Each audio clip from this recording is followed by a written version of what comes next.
본문은 욥기서 25장입니다.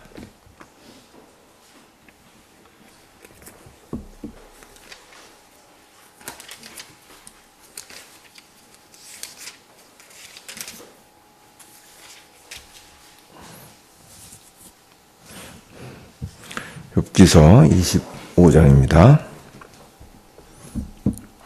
욥기서 25장 이렇게 길지 않습니다. 1절부터 6절을 다 같이 한 절씩 교독하도록 하겠습니다. 1절에 제가 먼저 읽겠습니다. 수아 사람 빌닷이 대답하여 이르되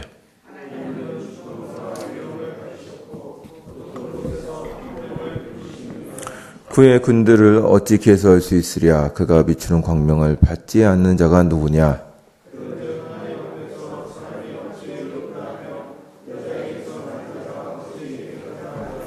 보라, 그의 눈에는 달이라도 빛을 발하지 못하고 별도 빛나지 못하거든. 아멘. 욥기서 25장은 수아 사람 빌닷의 세 번째 주장입니다. 이 수아 사람 빌닷은 앞에 있는 욥의 내용에 대한 반론입니다. 앞에 있는 욥의 내용이란 것은 욥기서 23장과 24장을 얘기합니다. 욥은 앞장에서 하나님께서 능력과 힘을 가지셨음에도 불구하고 악한 자들을 때를 맞추어 도와주지 않는다고 불평합니다. 그래서 욥기서 24장 1절을 보면 욥은 어찌하여 전능자는 때를 정해놓지 아니하셨는고 라고 말합니다. 여기에 대해서 빌닷은 신학적인 반박을 합니다. 25장 2절부터 3절까지의 내용입니다. 한번 보시죠. 25장 2절부터 3절을 제가 읽겠습니다. 하나님은 주권과 위엄을 가지셨고 높은 곳에서 화평을 베푸시니라. 그의 군대를 어찌 계수할 수 있으랴. 그가 비추는 광명을 받지 않은 자가 누구냐. 아멘. 그러니까 이 앞에서 지금 욥이 하나님께서 자기의 때를 정하지 아니하시고 사람들을 돕지 않으신다는 말에 대해서 반박하고 있는 것입니다. 하나님은 주권과 위엄을 가지셨고 높은 곳에서 화평을 베푸신다고 말합니다. 그뿐만 아니라 하나님께서 비추시는 광명이 모든 사람에게 비춘다고 말합니다. 다시 말하면 하나님의 섭리가 항상 모든 사람들을 인도하고 계시기 때문에 모든 것이 화평해지며 정의가 실현되고 있다라고 말하는 것입니다. 이것이 빌닷의 첫 번째 주장입니다. 그리고 빌닷의 두 번째 주장이 나오는데 빌닷의 두 번째 주장은 욥이 하나님께서 자신을 의롭다고 인정해 주실 것이라고 하는 주장에 대한 반론입니다. 그것이 23장 4절부터 6절까지의 내용입니다. 이상 4절부터 6절을 제가 한번 읽겠습니다. 한번 보십시오. 그런즉 하나님 앞에서 25장 4절부터 6절입니다. 그런즉 하나님 앞에서 사람이 어찌 의롭다 하며 여자에게서 난 자가 어찌 깨끗하다 하리야. 보라, 그의 눈에는 달이라도 빛을 발하지 못하고 별도 빛나지 못하거든. 하물며 구더기 같은 사람, 벌레 같은 인생이랴. 아멘. 그러니까 이것은 무슨 말이냐면 앞에서 욥은 지금 하나님을 뵙고 하나님 앞에서 내가 논쟁만 할 수 있다면 하나님이 나를 의롭다고 하실 것이다. 나는 하나님 앞에서 잘못한 것이 없다. 라는 말을 계속해서 주장하고 있습니다. 이것에 대해서 어떻게 사람에게서 태어난 여자에게서 태어난 사람이 하나님 앞에서 의롭다고 할 수 있느냐라고 지금 얘기하고 있는 것입니다. 하나님의 눈에게는 이 천체에 빛나는 달과 별도 빛이 보이지 않을 텐데 어떻게 하나님 앞에서 구더기 같은 사람, 벌레 같은 인생이 자신을 주장할 수 있느냐고 말합니다. 여러분, 이러한 빌닷의 주장이 어떠하십니까? 우리는 빌닷의 주장이 옳다는 것을 잘 알고 있습니다. 그러나 전에 이렇게 쭉 말씀드린 것처럼 이 빌닷은 세 친구와 함께 나중에 하나님으로부터 인정을 받지 못합니다. 그렇다면 우리가 보기에 이렇게 정당해 보이는 빌닷은 어떤 잘못된 생각을 가지고 있는 것일까요? 아까 말씀드린 대로 빌닷의 주장이 꼭 틀렸다고 할 수 없습니다. 좀 어려운 말로 존재론적으로는 그의 의견은 옳습니다. 하나님 앞에서 인간은 아무것도 아닙니다. 감히 피조물이 창조주 앞에서 어떤 의미를 갖겠습니까? 사람이 평생을 하나님께 드린다 한들 그분께는 아무런 의미를 갖지 못합니다. 과연 하나님이 사람의 도움을 필요로 하시겠습니까? 하나님은 온 세상의 왕들이 모여 있다고 할지라도 한 줌 재만큼도 보지 않으십니다. 하나님이 진노하시면 18만 5천 명의 대군도 하루아침에 송장으로 변할 뿐입니다. 그러나 성경은 하나님과 우리의 관계를 이러한 창조주와 피조물의 존재론적인 관계로만 설명하지 않습니다. 이것을 보기 위해서 다른 구절을 좀 보겠습니다. 갈라디아서 4장으로 한번 가보시죠.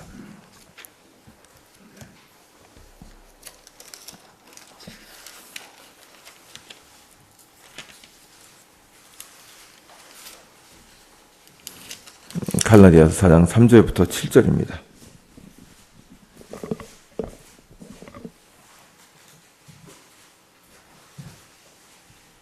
신약성경 306페이지입니다.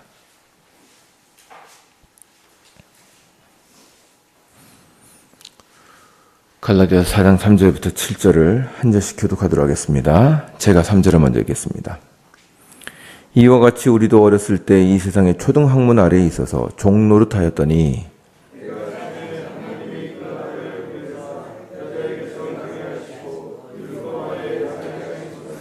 율법 아래에 있는 자들을 성령하시고 우리로 아들의 명분을 얻게 하려 하심이라.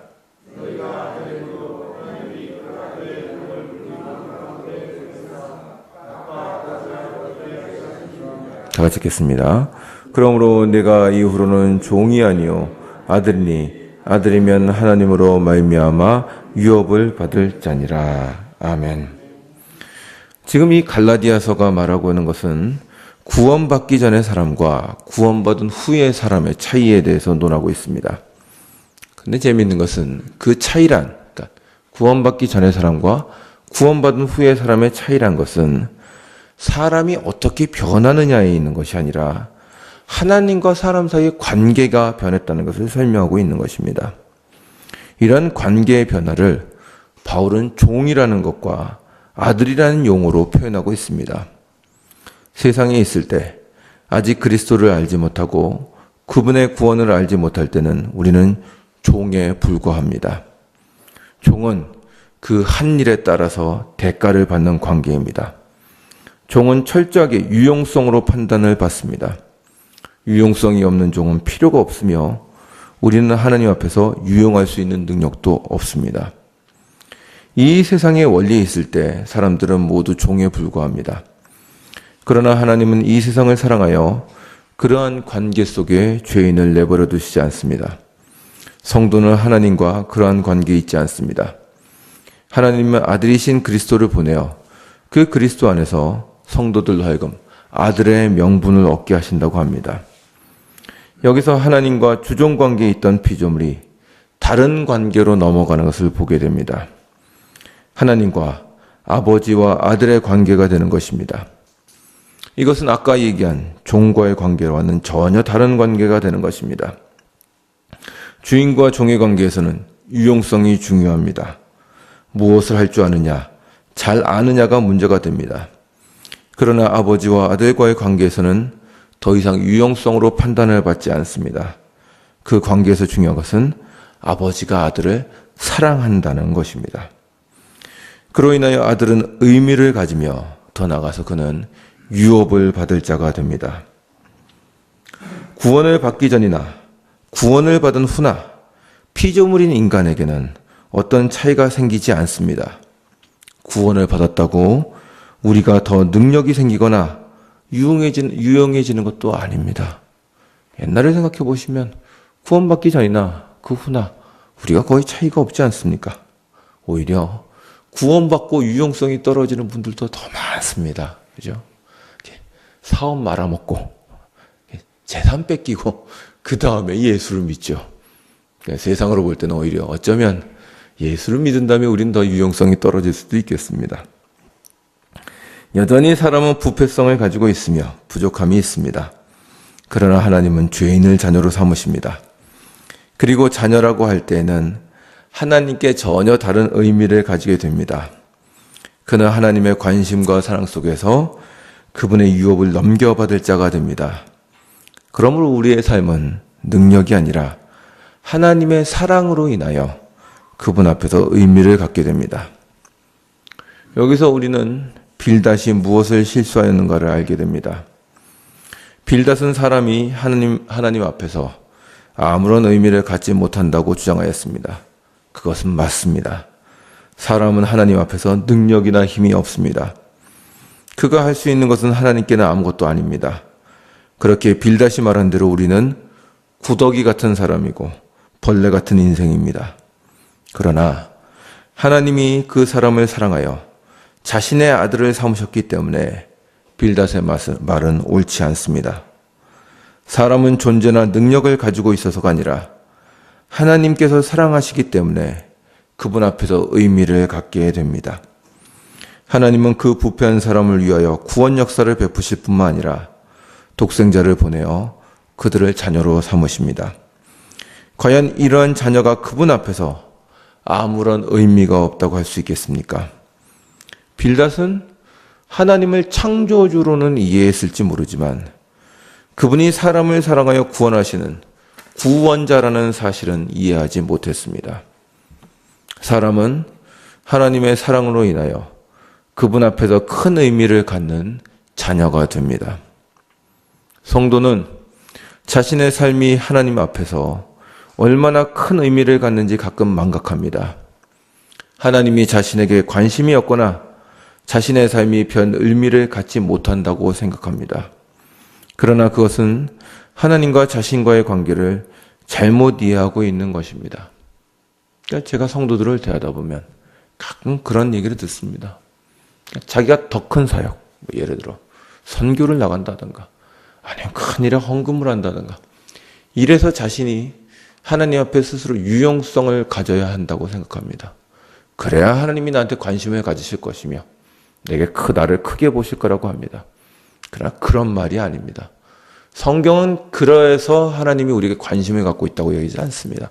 그건 부모와 자녀와의 관계인 겁니다. 부모가 자녀가 됐을 때에는 자녀가 무엇을 하였느냐에 따라 관심을 끄는 게 아닙니다. 자녀기 때문에 관심을 끄는 것입니다. 이 사실을 우리는 항상 망각하는 것입니다. 그리고 스스로를 내가 하나님 앞에 유용성이 있는가를 가지고 스스로 판단을 하고 있는 것이죠. 이건 하나님과 자신의 관계를 잘못 이해하고 있는 것입니다. 놀라운 사실은 성경이 하나님께서 우리를 위하여 자신의 아들을 보내주셨다고 증언한다는 점입니다. 그뿐만 아니라 성도의 삶에 개입하여 그 삶을 끌어가신다고 말합니다. 그러므로 성경은 성도들에게 이렇게 권면합니다. 우리 말씀 한 구절만 더 찾아봅시다. 빌립보서 2장입니다.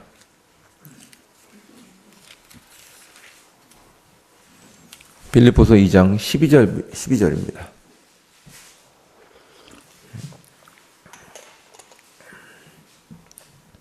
빌립보서 2장 12절부터 13절입니다. 다 같이 읽겠습니다. 시작. 그러므로 나의 사랑하는 자들아, 너희가 나 있을 때뿐만 아니라 더욱 지금 나 없을 때도 항상 복종하여 두렵고 떨림으로 너희 구원을 이루라. 너희 안에서 행하시는 있는 하나님이시니 자신의 기쁘신 뜻을 위하여 소원을 두고 행하게 하시나니. 아멘. 바울이 빌립보 성도들에게 하는 권면입니다. 너희가 나 있을 때뿐만 아니라 지금 나 없을 때에도 라고 사도는 말합니다. 이렇게 말하는 이유는 지금 바울이 감옥에 갇혀 있기 때문입니다. 내가 감옥에 갇혀 있어서 너희와 함께 하지 못할 때라도 라고 얘기하는 것입니다. 그 다음에 또 이렇게 얘기합니다. 항상 복종하여 두렵고 떨림으로 너희 구원을 이루라고 말씀하십니다. 여기서 조심해야 될 것이 있는데 구원을 이루라는 것이 아직 너희가 구원을 못 받았으니 구원을 이루도록 해라 라는 것이 아니라 주께서 이미 이루신 구원의 열매들을 만들어내라는 것입니다. 이미 성도는 구원을 받았습니다. 그러므로 그 구원이 내야 할 열매를 삶으로 구현해내라 라고 말하는 것입니다. 그리고 여기서 한 가지 더 잘 이해해야 할 것이 있는데 그 일을 두렵고 떨림으로 하라는 것입니다. 두렵고 떨림으로 하라는 말이 무슨 말일까요? 혹 구원을 받다가 잘못하여 구원에서 떨어질 수 있으니 그렇게 두려워하라는 말일까요? 그런 말이 아닙니다. 이미 사도는 빌립보 교인의 구원을 확신하고 있습니다. 그것을 빌립보 1장 6절에서 이렇게 말합니다.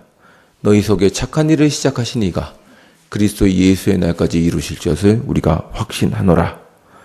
그러므로 빌립보 교회 성도들은 이미 구원에서 떨어지지 않는다는 사실을 바울은 잘 알고 있습니다. 그렇다면 무엇을 두려워하라는 이야기일까요? 그 두려움의 이유가 아까 말씀드린 빌립보 2장 13절에 있습니다. 너희 안에서 행하시는 이는 하나님이시니 자신의 기쁘신 뜻을 위하여 너희에게 소원을 두고 행하게 하시나니 이것 때문에 두려워하라는 것입니다. 너희 속에서 그 구원을 이루시고 열매를 만들고 계시는 분이 하나님이시다. 이 이유 때문에 두려워하라는 것입니다. 하나님이 너희 인생에 개입하고 계시며 그분이 너를 이끌어 가시니 내 인생에 누가 개입하는지를 생각하여 경외하며 떨리는 마음으로 살아가라 하는 것입니다. 지금 새로 이제 대통령을 뽑았는데 며칠 보니까 새로 된 대통령의 행보가 아주 사람들에게서 어떤 파격적인 인기를 끄는 것 같습니다. 그러니까 그의 소탈함. 그러니까 이제 와가지고 아이들이 왔는데 뭐 가가지고 애들하고 같이 사진을 찍는다던가 이런 것들을 사람들이 좋아하는 것 같습니다. 그러면 사람들이 그 대통령을 볼 때 대통령이라는 어떤 권위로 인하여 사람들이 좋아하면서도 어려워하기도 하고 두려워하기도 합니다. 평소엔 높은 사람이라고 생각했는데 자신과 어깨동무를 하며 같이 셀카를 찍자. 그러니까 사람들이 어려워합니다. 저 같아도 대통령이 와서 어깨동무하고 같이 사진 찍자고 하면 참 떨릴 것 같습니다. 하물며 사람이 이래도 그러하거늘 하나님께서 친히 오셔서 그에게 관심을 가지시고 그의 인생에 함께 하신다면 어찌 경외하지 않을 수 있겠으며 두려워하지 않을 수 있겠습니까? 하나님이 함께 하신다면 어찌 하루하루를 대충 살 수 있겠습니까? 지금 바울은 성도들에게 그것을 권면하고 있는 것입니다. 하나님이 놀라운 능력과 은혜로 내 인생에 개입하여 소원을 두고 행하게 하시나니 어떤 일을 하던 간에 하나님 앞에서 행하는 것처럼 두려워하고 무게 있게 하라는 것입니다. 하나님은 성도의 삶에 인생에 관심이 많으십니다. 그것은 여러분이 어떤 능력이나 힘이 있어서가 아닙니다. 여러분들을 그분의 자녀로 삼으셨기 때문에 관심이 많으시며 동행하십니다. 여러분의 고난, 고통, 근심, 무엇 하나 그분의 관심 밖에 있는 것은 없으며 여러분의 하루의 순간도 그분의 시야에서 벗어나는 시간은 없습니다. 그러나 오해하지 마십시오. 그분이 감시하려고 그러시는 것이 아닙니다. 우리의 아버지 되신 하나님께서 여러분에게 관심이 많으시며 선을 이루기 위해서 여러분과 함께 하시며 동행하십니다. 그러므로 너희들의 구원을 두려움과 떨림으로 이루라고 하는 것입니다. 너희 인생에 누가 개입하고 있는지를 생각해라. 그러므로 너희 하루하루를 대충 살지 말아라. 라고 지금 얘기하는 것입니다. 그러니 어떻게 여러분의 삶을 사셔야겠습니까? 어떻게 오늘 하루를 보내셔야 하겠습니까? 여러분에게 세상의 것으로 낭비하거나 죄로 인하여 허비할 그러한 시간적 여유가 없습니다. 모든 인생의 여정과 시간이 그분의 관심의 대상이시며 사랑의 대상이시기 때문입니다. 그러므로 하나님과 함께 살듯이 정성을 다하여 오늘 하루로 사십시오. 하나님을 대하듯이 이웃을 대하시고 하나님이 주신 사명을 행하듯이 집안일을 하시고 회사 일을 하십시오.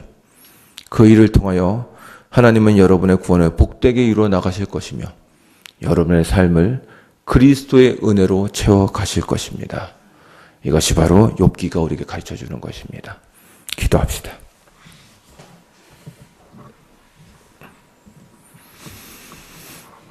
주님, 빌다시 무엇을 실수했을까요? 맞습니다. 하나님은 높으신 분이십니다. 우리는 하나님 앞에 아무런 가치가 없으며 우리가 가진 능력, 힘은 하나님 앞에서 한 줌 재에 불과합니다. 우리가 무슨 의미를 가질 수 있겠습니까? 그러나 그 하나님이 우리를 사랑하시며 아들을 보내어 구원하시며 지금도 우리의 인생에 개입하여 우리를 바꾸시며 우리를 복의 근원으로 삼으신다는 면에서 우리는 하나님 앞에서 무거운 자이고 관심을 받고 있는 자입니다. 이 사실을 잊지 않게 하여 주시옵소서. 하나님이 나 같은 자에게 관심이나 있으시겠는가? 라고 스스로 한탄하지 말게 하여 주시옵시고 오늘 하루 한 시간 한 시간이 주의 관심과 은혜의 시간임을 알아서 항상 주 앞에 살듯이 무겁게 살며 최선을 다하여 살 수 있도록 우리를 붙잡아 주시옵소서. 오늘 하루를 허락해 주셔서 감사합니다. 하나님께 살듯이 살게 하여 주시옵소서. 예수님의 이름으로 기도드리옵나이다. 아멘.